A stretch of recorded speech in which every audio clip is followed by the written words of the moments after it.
Dave Ratcliffe, the president of Pink Elephant. Really nice to be here. How's the show going for you so far? It's going great, Barclay. Thanks for asking.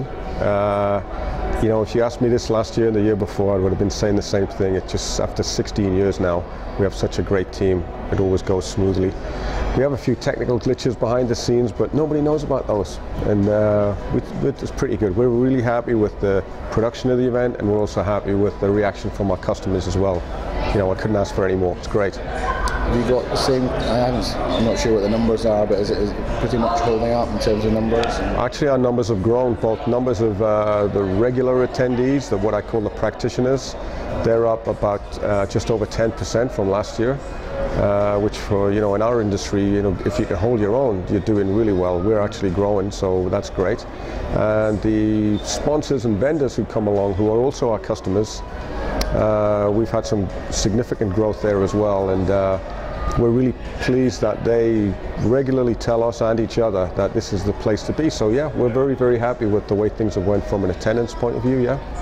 I've spoken to a few of them today, just little interviews, and they're all saying it's good level of people as well. Yeah, we get decision makers. Yeah, we get a lot of decision makers. We get a lot of directors, CIOs, assistant directors, VPs. You know, American titles, VP, and yeah, we get a lot of those. And you know, what we find as well is there's about 90% of the organizations that come each year come back the next year. It's over 90 to 95%. The actual attendees, though, is more like about 50–55%. So what that tells us is that there's a rotation that goes on within an organization, and we've noticed that for many years. You know, we've got a lot of loyal customers, and we get some new ones every year. But the organizations will make sure that their staff get their chance to come along every 1 or 2 or 3 years. Yeah. So what sort of new topics or new areas might you be looking at? You know, new ones. Seen quite a lot of social media stuff this year. Is that going to continue? Well, last year I think we actually did a lot more drawing attention to social media and how it needs to be something of concern to IT service managers, at least as an opportunity, because, you know, it's kind of snuck up on us over the last 2 or 3 years, and nobody in the organization, or it's not clear where in the organization, you know, the social media activities need to be at least coordinated. Sure, there's a lot of marketing, an aspect of marketing in here, but these are IT services. Social media is an IT service, a collection of IT services that are hosted off-site, but they're still IT services, and they're being used by people in the organization as well as customers and competitors. And so we think there's an opportunity, there's kind of like a gap there. There's an opportunity for somebody in the organization to say, we'd like to coalesce the knowledge, the awareness, the guidance, the policy making in one place. And why not IT service managers as the people who understand risks and opportunities with IT services? So that was one thing we talked a lot about last year, and it's still present. But I think when you ask about what the trends are, what we're seeing going forward, we're seeing a lot more organizations, not just at the conference, but in the everyday work that we do, who really want to see proven value from IT, not just from your IT service management implementation project, but IT. Where is the value coming from? And I think the symptom here is because people out in the business are much more savvy about IT. It's not as big a mystery anymore. They know that it's tough to manage because it's constantly changing, and it's residing outside of corporate IT. So they're a little bit more confident in wanting to talk about it and actually holding IT people to account. So I just came out of a meeting with one of our biggest customers just 10 minutes ago, and that's what they were talking about, is what kind of assessment type work can we do together with them that shows how we can set goals for value to the business and keep measuring and tracking that. How can we set a goal, and how can we measure how we get there? So business value, it isn't just a cliche, it's really something that's a demand that organizations have right now of IT. Show us the money. And do you think that the existing frameworks like ITIL struggle with that? Or I mean, is it a question of just tweaking what's there? Or? Yes, ITIL isn't the end solution for this. This is just a tool. And you know, and it might be a tool with weaknesses if you ask some analysts, but it's just a tool just like everything else. But you know, it's a cliche to say it's all about people. We say that too often. But when you talk about product and partners and people and process, it's the 4 Ps. Every one of those needs the right people with the right vision and the right leadership and the right attitude and behaviors in order to achieve some positive outcomes and results. And so, you know, whether we look at tools to help us or whether we look at processes like ITIL to help us, yes, they have a role to play, but that isn't the solution to the problem we have about wanting to see results. We've got to look to people to set the right goals and create the right vision and strategy to make it happen.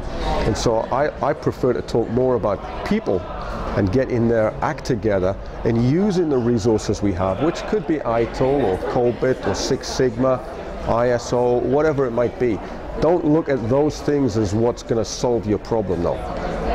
You've got to have the right vision and strategy and be able to execute. Means to the end, right? Yeah, I mean, the end is important, that you've set the right kind of goals and expectations, but executing towards that is what's critical, and that's where having people who have the right passion and are able to execute, that's much more important than the approach you take. You know, you can have multiple strategies and still be successful. You can have multiple different structures, roles, responsibilities, a flat structure, hierarchical. You can still be successful. It's how you execute, how you communicate with people, and how you set meaningful, realistic expectations and goals. So I mean, you talked about value, and there's been quite a few sessions we're talking about risk and governance and things like that as well. I suppose if you could all wrap them all together, but I mean, are these themes that going forward you'll be picking up on for, I suppose, services and events, conferences and so on? Well, I think, leadership, I mentioned a couple of times here, is where we seem for a few years to be languishing a little bit. It's kind of like IT's kind of a genie out of the bottle. It's not a genie out of the bottle. It's like the horses run away from the barn, you know, and it's like, what can we do? It's not in our control anymore. IT isn't something in a room with a lock on the door that we can control, and we can write all the assets down in a little database. There's stuff out there that our organization is becoming more and more dependent on that we don't control. In fact, some of this stuff is even free. We just live streamed our keynote sessions from the conference. It didn't cost a penny. Just have to set up an internet connection and subscribe to live stream. And so, you know, there's services like this that organizations are using, which they like the idea of them, but you don't have any real control. You take what you get, and if it works, it's great. If it doesn't work, there's not much you can do about it. And so we think that having good quality leaders with the right vision to say, here's some services we can use, but let's be careful about our expectations. We can't control it. You know, it's not something we can develop, and we can't develop it quicker and faster by throwing some extra money at it, which we used to do in the old days of corporate IT. And so there's just a different mindset, I think, needed in IT these days. We've got to be appreciative that there's tons of services out there that people are getting more and more aware of, consumerized. You know, the industry is becoming very consumerized, and I think that's what we've tried to encourage people to move towards, is thinking about, you know, what's outside of their domain. It's not about going to the IT store and buying an extra processor or buying a new application. It's what's coming at you from what your customers and competitors are using. Okay, and just finally then, looking forward to next year. Yeah. Plans well underway already? Yeah, well, the last few years, in the earlier days of the conference, you know, we're at the 16th annual right now. In the earlier days, we would finish off the conference and we wouldn't think about next year for quite some time. And then as it got bigger and bigger and bigger, and the choice of venues became limited, we had to plan further and further ahead. We're actually contracted for 2 more years already at the Bellagio. So our conference next year is already well into production. We have almost half of the sessions defined, the structure of the event, you know, the invitations to speakers, and the year after that, I think 14, we already know the dates of that, we know where we're going to be, and so even that is something that we're planning for as well. And so what we've noticed the last couple of years though is we have to be very careful with sticking our neck out with things like themes and content, because things are changing so quickly. We don't want to be planning in January 2012 that 2013's conference 13 months away is going to be about this, because things are going to change. Pace is changing so quickly. Yeah, there is. The last few years particularly the last couple of years, it's just that the frameworks are not really as important as they were when we were a little less mature 10, 15 years ago.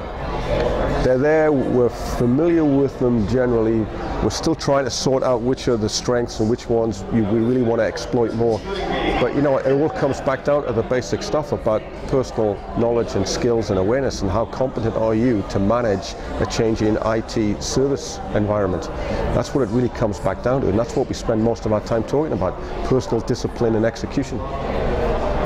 Just one final thing on that. I mean, how do we develop leaders more in this area? Because we're good at training people and giving them skills and knowledge. But I think if I can answer that very, very briefly, at least give a little bit of insight as to where we're headed, is I believe most people can demonstrate leadership qualities, and it's almost like reminding them that this is what leadership really is.